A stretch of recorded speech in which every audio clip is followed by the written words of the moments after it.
Saúde os irmãos com a paz do Senhor, meu motivo de muita alegria, muita honra de eu poder estar com você aqui nessa noite.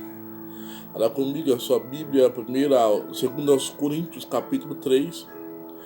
Nós vamos ver algo interessante. Primeiro, Paulo ele começa falando sobre as saudações dele, do 1 ao 2. Vejamos. Paulo, apóstolo de Jesus Cristo, pela vontade de Deus, e o irmão Timóteo, a igreja de Deus que está em Corinto, com todos os santos em toda a Acaia.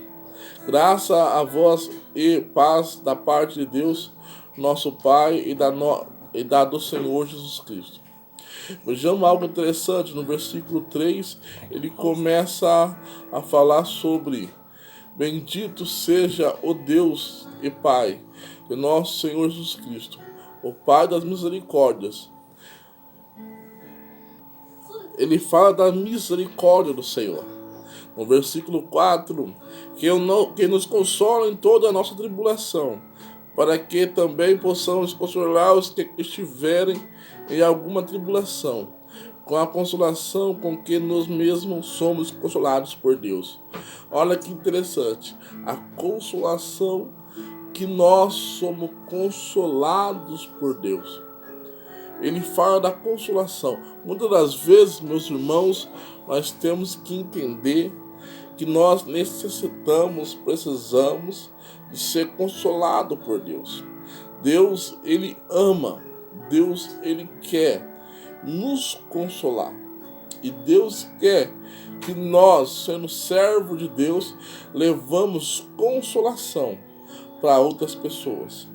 Então, você tem levado consolação a alguém? Alguém tem sido abençoado através do seu ministério, através da sua vida, da sua chamada? Mas continuando, versículo 5.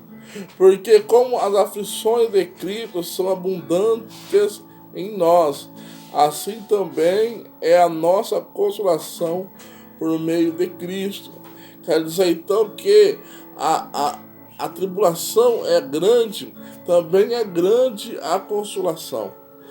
Deus está nos ensinando, e é proporcionalmente a tribulação, mas a consolação é maior.